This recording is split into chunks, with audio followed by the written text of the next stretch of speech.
27 septembre 2006. À la surprise générale, le gouverneur républicain Arnold Schwarzenegger, en pleine campagne électorale, défie le président Bush. Il signe une loi qui engage l'État de Californie à réduire les émissions de gaz à effet de serre aux normes de Kyoto. C'est important de privilégier l'environnement pour être élu. C'est très important de s'occuper de notre environnement et aussi de notre activité économique. On peut faire les deux.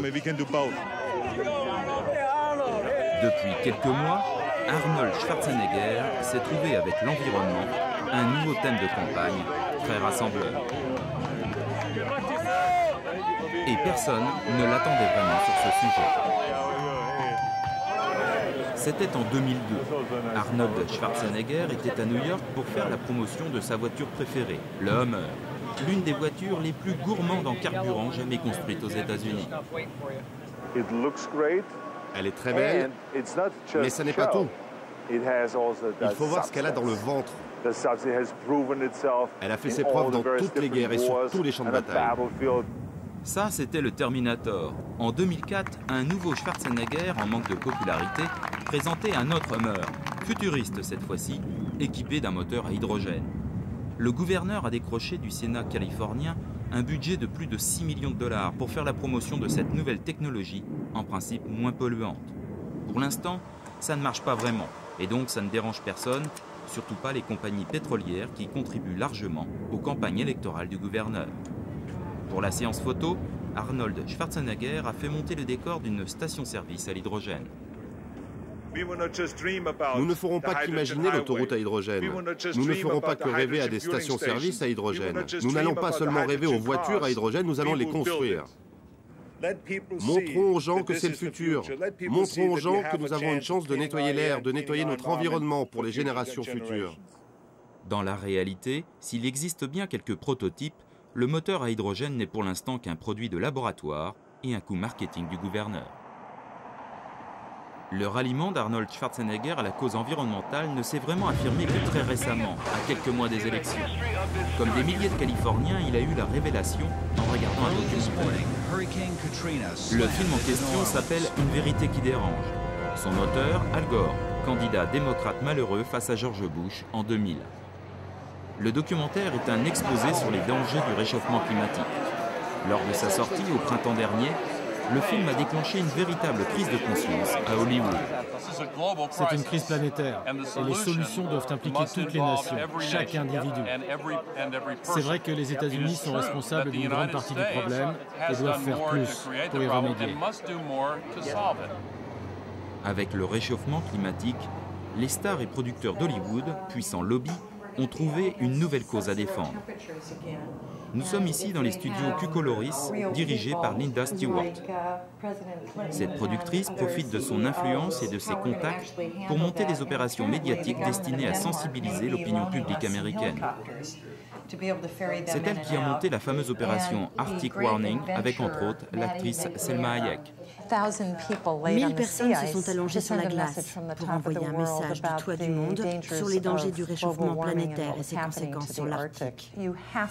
Il faut absolument mobiliser les stars de la musique et du cinéma pour attirer le genre d'attention médiatique dont nous avons besoin, alors que nous avons un gouvernement qui nous dit que le problème n'existe pas vraiment.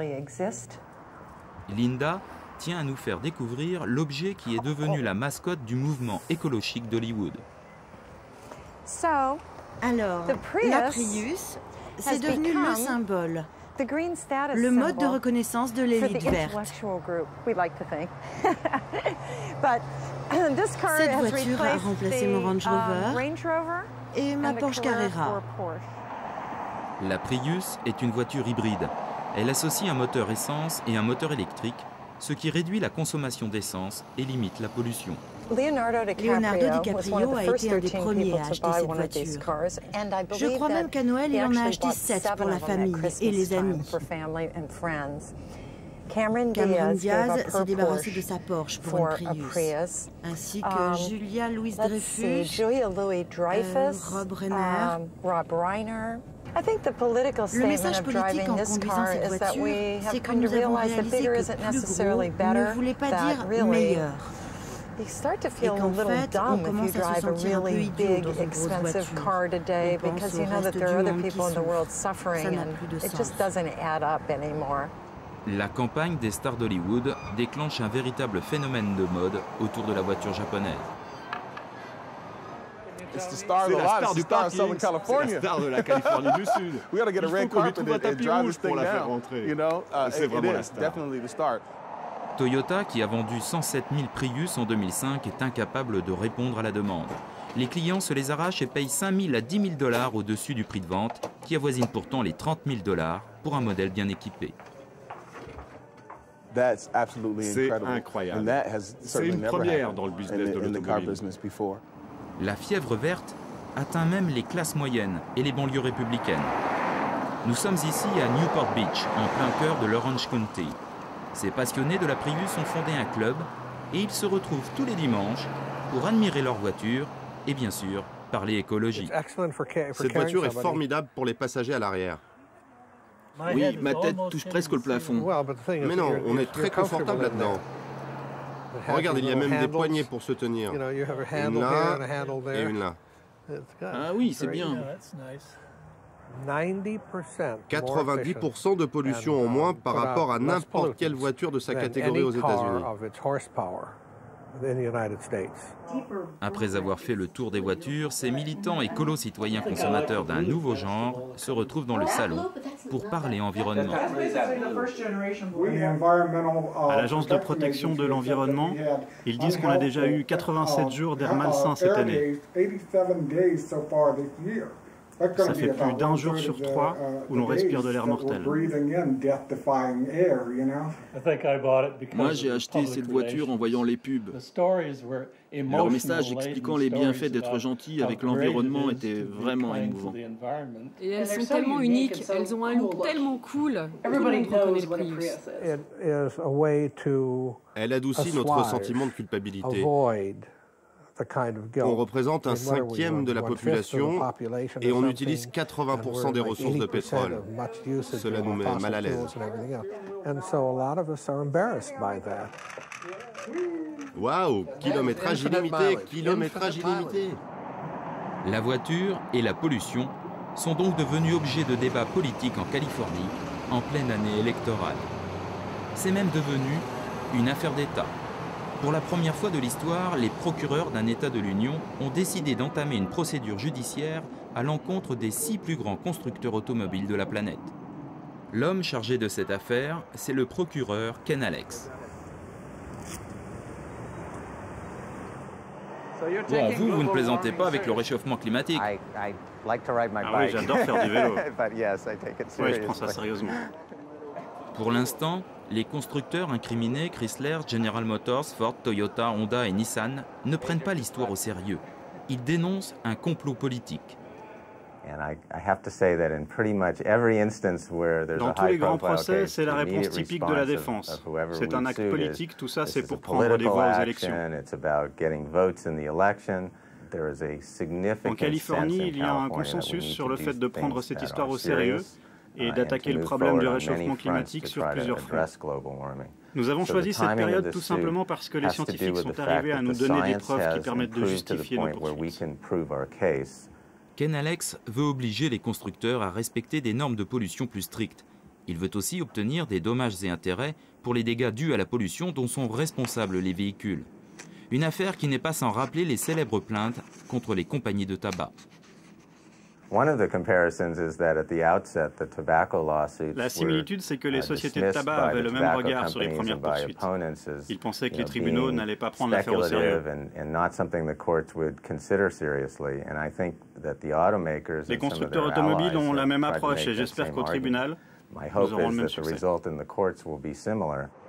L'État de Californie lutte contre la pollution des voitures pour lutter contre le réchauffement climatique.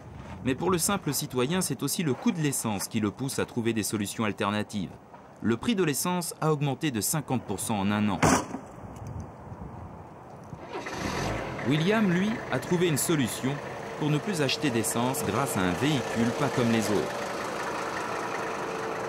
Photographe installé dans le quartier est de Los Angeles, William s'est acheté il y a quelques mois cette vieille Mercedes diesel qu'il fait tourner avec de l'huile de cuisine. Avant, je conduisais un 4x4. Et cette fois, je me suis trouvé une voiture qui est bonne pour l'environnement. C'est vrai que c'est des vieilles bagnoles, donc évidemment, il y a souvent des trucs qui tombent en panne. Mais je suis prêt à supporter ça pour pouvoir utiliser ce système. William arrive dans sa station essence préférée, un restaurant indien. Ici, la friture est une spécialité et le patron est bien content de se débarrasser de ses huiles usagées. William est un habitué. Après un petit bonjour au patron, il s'en va recueillir son précieux carburant dans l'arrière-cour. Ce qui est bien avec les restaurants indiens, c'est que leur huile de friture reste relativement propre. C'est pas comme dans les fast-food.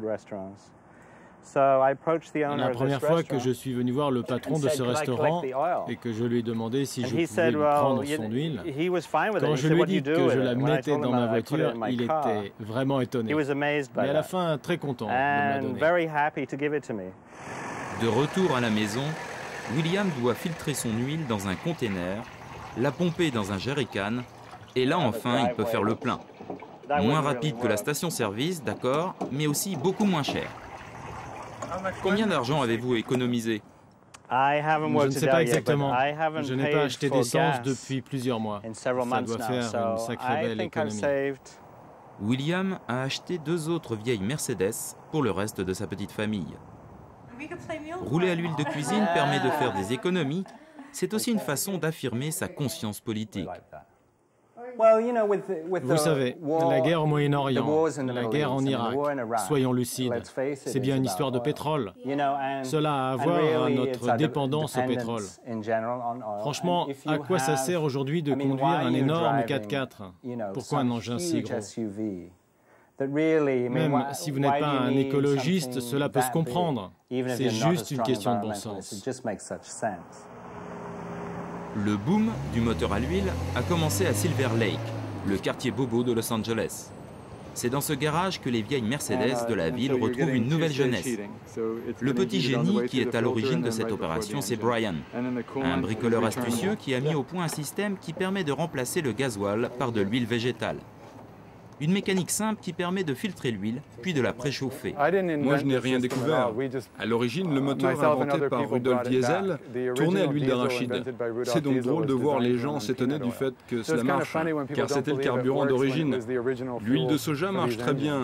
L'huile hydrogénée, pas aussi bien. C'est comme pour les humains. Les huiles qui sont bonnes pour vous sont bonnes pour vos voitures. Et celles qui vous donnent des crises cardiaques font tousser votre voiture. L'installation coûte 700 $ et depuis plus de 6 mois, la liste d'attente ne cesse de s'allonger. La petite entreprise de Brian devient florissante. Le succès de Lovecraft attire tout le monde. Et aujourd'hui, un client très particulier doit apporter sa voiture. Hey, on a un Hummer qui arrive aujourd'hui. Un Hummer? Oui, le Hummer de Schwarzenegger. Ça, c'est trop drôle. Tu sais, il avait fait tout ce barouf disant qu'il allait conduire un Hummer à l'hydrogène. Ça n'a jamais marché. Le Hummer du gouverneur Schwarzenegger est discrètement amené au garage le lendemain matin. Il s'agit de son vieil Hummer diesel, une pièce de collection. C'est une version militaire ancienne. Alors Schwarzenegger est devenu écologiste? Je ne peux pas parler en son nom. Ce que je sais, c'est que c'est son intérêt d'en avoir l'apparence. Et de toute manière, ça aura un impact énorme. Pendant qu'il fait discrètement transformer son Hummer pour rouler à l'huile de friture, le gouverneur Schwarzenegger est à Pepperdine, la célèbre université de Malibu. Devant les caméras, il vient présenter pour la 3e fois son fameux projet de loi sur la réduction des émissions des gaz à effet de serre. À 4 semaines des élections, la mise en scène est parfaite. Il n'y a rien de plus important que de protéger notre planète. Donc j'espère que vous êtes aussi fiers que moi aujourd'hui, alors que la Californie devient un modèle pour faire face à un des plus gros problèmes de notre époque, le réchauffement climatique et la protection de notre environnement. Des pays comme l'Inde et la Chine, le Brésil, le Mexique verront que ce que nous faisons est formidable et ils se joindront à nous. Et peut-être qu'un jour, le gouvernement fédéral se joindra à nous, j'en suis absolument convaincu. Ce petit sourire est bien évidemment adressé au président George Bush. Avec cette loi, le gouverneur fait coup double. Il se positionne comme défenseur de l'environnement et au passage, il prend ses distances avec le président américain dont la popularité est au plus bas dans les sondages. Seul ombre au tableau, un petit groupe de manifestants qui allouaient des Hummers pour protester à l'entrée du campus. C'est quoi le problème avec les Hummers? Ça utilise un peu plus d'essence. Et alors? Mes amis chez Chevron aiment beaucoup nos Hummers. Il n'y a rien de mieux. Allez, George, fais-moi un petit bisou. J'aime ça, tu sais. La police de Malibu, qui n'aime pas beaucoup ce genre de plaisanterie, va vite interpeller les farceurs et vérifier leur identité. Et mon identité, vous en faites quoi? Vous vérifiez si je suis fiché quelque part? C'est juste par curiosité. Vous pouvez être aussi curieux que vous voulez, je veux juste vérifier votre identité. Arnold l'écologiste, oui, c'est ça, Arnold l'écologiste. Il avait 7 Hummers, et là il est descendu à 4 Hummers. Ça, c'est un programme écologique. Avec ça, il va nous sauver l'environnement. 4 Hummers par famille, ça c'est une idée. Allez, on sait bien que ce type est un menteur et qu'il prend la pause. C'est un acteur. Ce protestataire s'appelle Avery Crott, et nous le retrouvons quelques jours plus tard dans un meeting du Parti démocrate. Nous apprenons qu'il est en fait un des chefs de campagne du candidat Phil Angelides, le principal rival d'Arnold Schwarzenegger pour l'élection au poste de gouverneur. Ce chef d'entreprise d'origine grecque, entouré aujourd'hui de ses plus fidèles supporters, sait que détrôner le gouvernateur sera une tâche difficile. On connaît bien la réalité. 35 millions de dollars pour des mensonges, une campagne dirigée par la même équipe qui a fait gagner Bush et Cheney en 2004. Il faut y aller gagner. Merci à tous.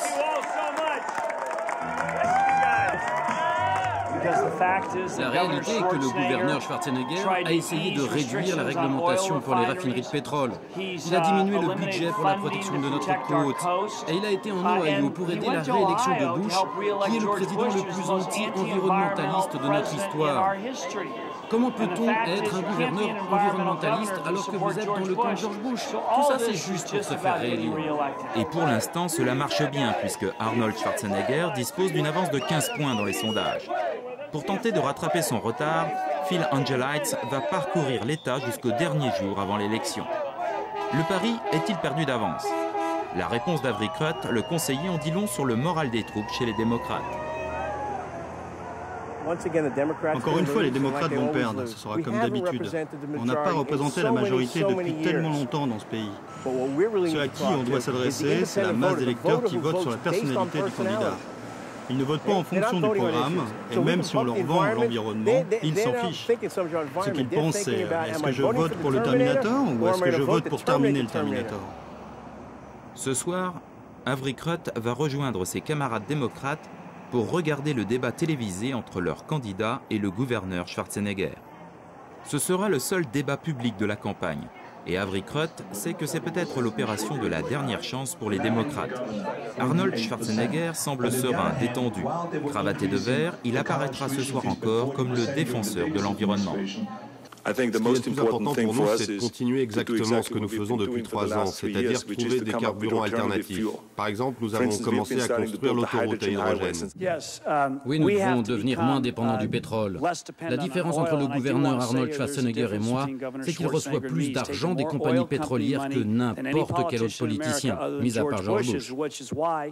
Côté Angelides, un ton austère, un certain manque de charisme et une erreur de débutant en regardant la mauvaise caméra pendant les 3 premiers quarts d'heure du débat. Les républicains ont fait un travail fantastique. Le vert de sa cravate en accord avec son discours écolo. Angelides a une cravate marron qui ne colle pas avec ses couleurs. Arnold passe beaucoup mieux à la télé. Arnold est beaucoup plus beau sur la couverture d'un magazine ou d'un journal. Mais je vais vous dire quelque chose. Je préfère le programme de Phil au programme d'Arnold. Et le programme d'Arnold, ce n'est pas que l'environnement. Nous sommes ici à Trabuco Canyon, au cœur du fief républicain de Californie. Un club de bikers est venu accueillir son héros, qui pour l'occasion a su se remettre en selle. Ici, les arguments sur l'environnement n'accrochent pas. Les militants sont venus voir avant tout le candidat républicain et la mégastar d'Hollywood.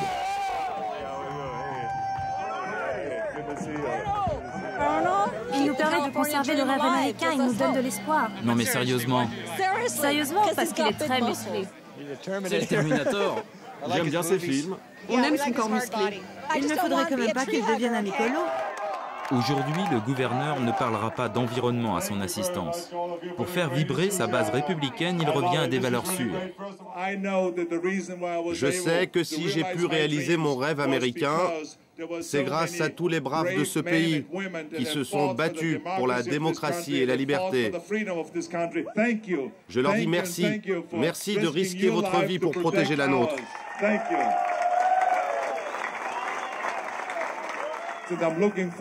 Je suis impatient de vous servir à nouveau pendant 4 ans. Je reviendrai. Ce jour-là, le candidat ne portait pas de masque. Ses supporters ont retrouvé le vrai républicain, celui qui croit aussi à une politique conservatrice en matière d'économie et qui suit rigoureusement la ligne tracée par le président George Bush sur les sujets de société sensibles, comme le mariage homosexuel ou la peine de mort. Avec la défense de l'environnement, Arnold Schwarzenegger ne prend aucun risque. Et il est sûr d'être à nouveau le républicain qui sait se faire élire dans un État majoritairement démocrate.